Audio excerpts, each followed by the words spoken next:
Hey guys, how's it going? Okay, so today I want to give you 8 tips to improving your self-esteem. Okay, so just before I start, I got these from psychologytoday.com. I only have time to give 4 of them on the live, but if you want the full list of 8 tips to raising your self-esteem, if that's something that you're looking to do, then reach out to me. I'll send the article over to you for completely free. Okay, so number 1, it's probably the most important thing with self-esteem, is to be mindful.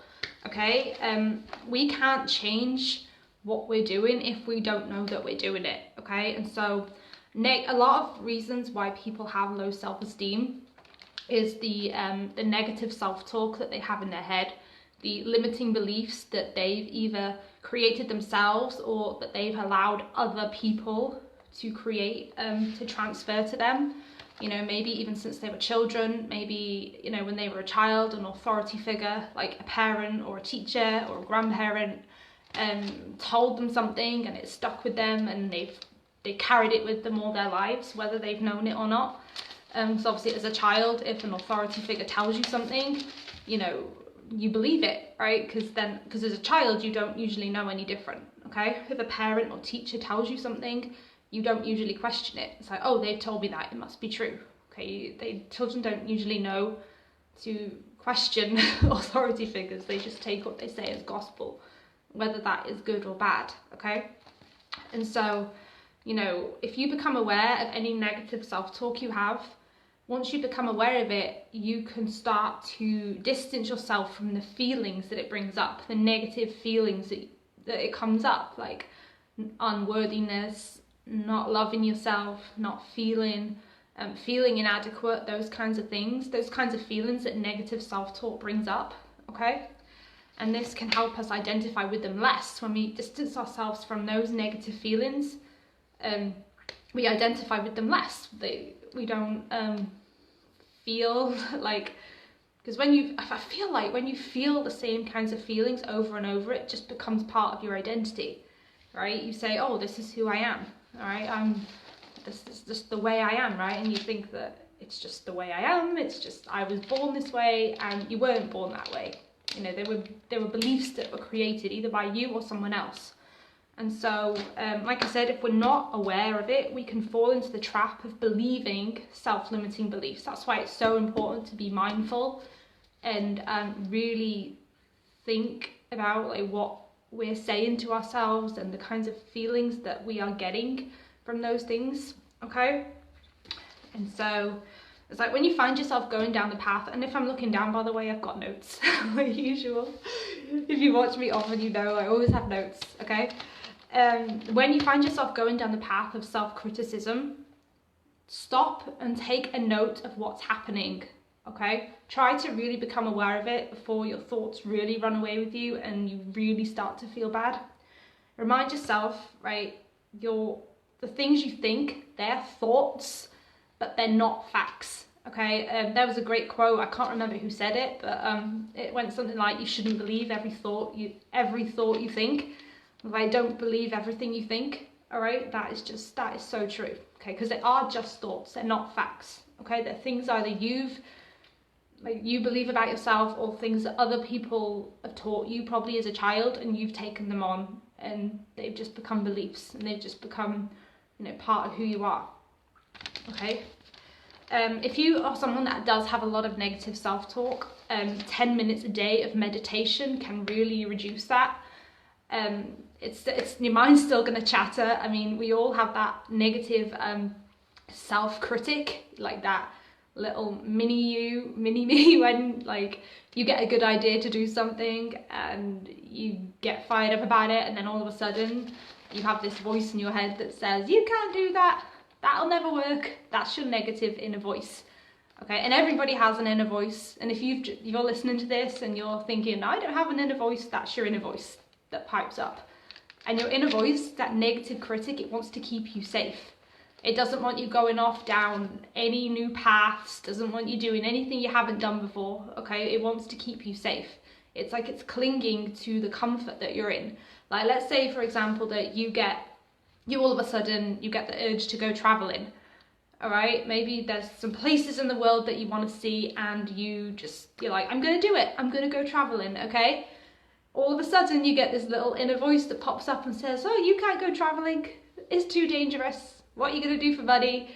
You've never been to this country before. What if you go to this country and get stuck? What if you lose your passport? What if you get on the plane and you don't make it? Those kinds of things.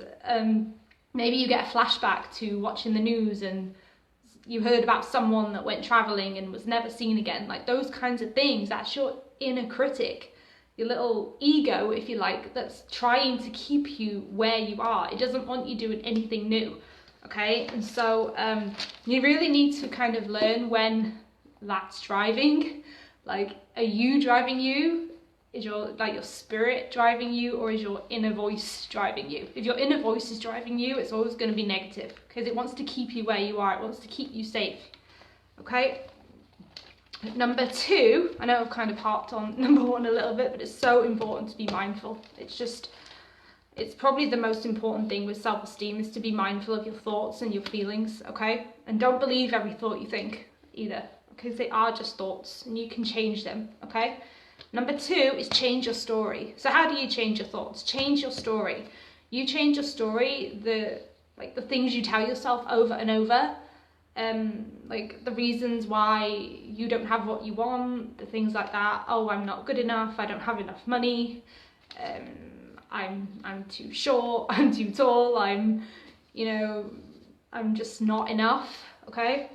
That's a story, okay? And you can change it. And you change that by creating positive affirmations, putting new positive thoughts and beliefs into your mind. You create mantras that you repeat every single day, okay? And you do that as many times a day as possible. So whatever, let's say you want to make more money, okay? And maybe at the moment you don't have a lot of money, but you want to make more money, okay? You say things like, I love making money, I love helping people, I am a money magnet, right? That's my favorite one. I am a money magnet. And I've been doing that actually this month, and it's crazy the things that have been like coming into my life, the ideas to make more money that I've been receiving just like out of the blue. I'll be washing up and I'll get like an inspired idea to do something. It's just crazy, okay? You repeat these mantras and these affirmations every single day, okay? Do that for a minimum of 30 days, okay? And what that does is that starts to direct your mind in a more positive direction rather than just letting it run on default. Because if you let your mind run on default, it's always going to be negative, okay? Default is never going to be positive. Unfortunately, it's always going to be negative, okay? If you're letting that little inner critic constantly try to keep you safe, it's going to tell you all the reasons why you can't do something, why it'll never work. You've tried this before and failed, you'll fail again. That's your inner critic, that's your little ego, like the devil on your shoulder, if you like, that wants to keep you safe.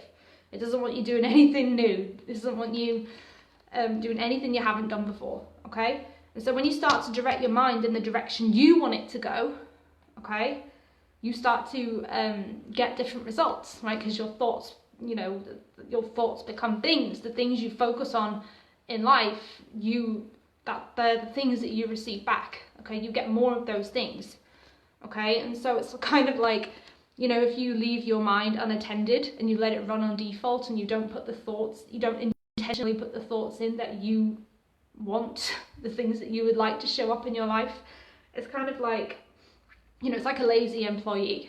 Your subconscious mind left unattended is like a lazy employee. What happens in a job, if you're an employer, what happens if you don't direct your employees? They don't do anything, right? Maybe they stand around or they're just on their phones, or maybe they don't even turn up to work, okay? That's kind of like how your subconscious or your mind works when you don't direct it. It runs on default, and then running on default, that doesn't lead to anything good, okay? So number 3, that was number 2, wasn't it? Number 3, third way to increase your self-esteem is to avoid falling into the compare and despair rabbit hole. I've done this so many times and it doesn't lead to anything good, okay? Comparing yourself to other people is like the worst way to raise self-esteem. It just makes you feel Like maybe you follow someone on social media and they're only posting the positive, good things that are in their life, so you assume their life is perfect. And like it's like you're comparing the things you don't like with the things that you can see on their social media, so their life looks perfect. That's the quickest way to have low self-esteem. It's just a really, really dangerous thing to do. Okay, so what you need to do is practice acceptance, practice self-acceptance, and don't compare yourself to others. Okay, if you find yourself comparing yourself to other people that you follow on Facebook, unfollow them. Okay, if every time they post something and their life looks perfect and you compare yourself, just don't look at it. Just don't follow them. Okay, have a social media detox or something. Don't go on Facebook for a few days. Okay, if that's something that you feel like you do. Comparisons lead to negative self-talk, anxiety and stress. Okay, and feelings of low self-esteem and anxiety and stress can negatively affect your mental health. It can affect your work life, your relationships and your physical health.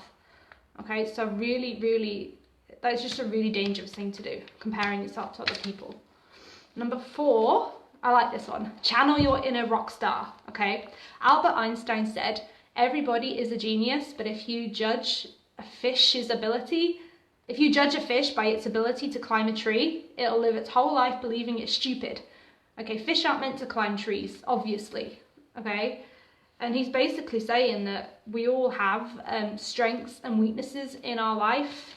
Okay, and judging something that you might not be good at to something that somebody else is good at, that's like comparison.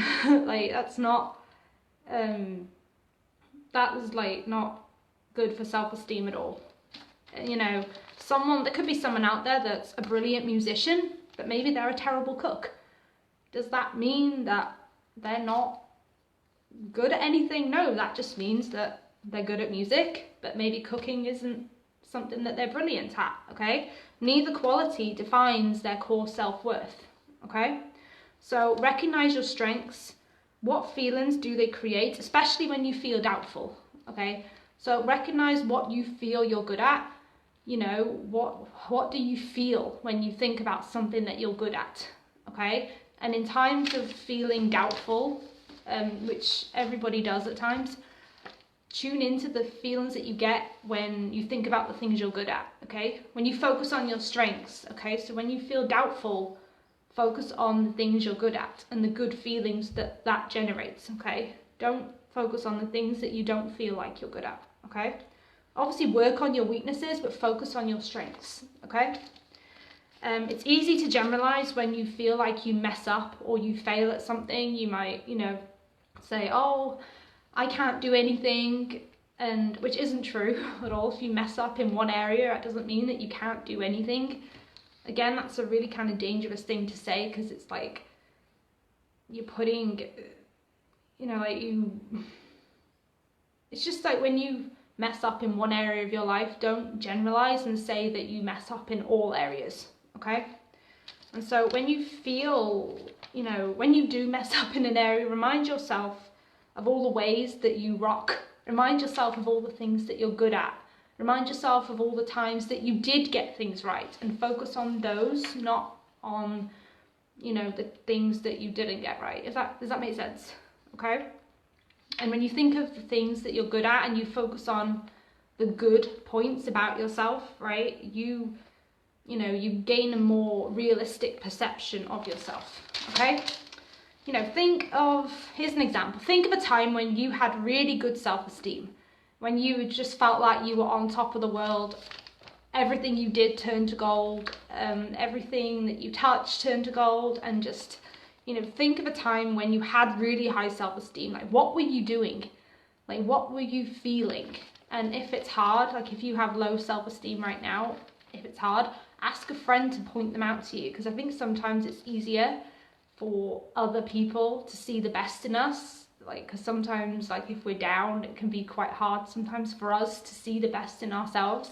Sometimes it's easier for someone else to see the best in us. So ask a trusted friend, Ask them, like, when was a time where I felt really good? What was I doing? And ask them to point it out to you, okay? And so I hope that was helpful to you. Like I said, if you want the other 4 tips, send me a message and I'll send the complete list over to you. I hope you'll enjoy the rest of your day, and I'll talk to you soon. Bye.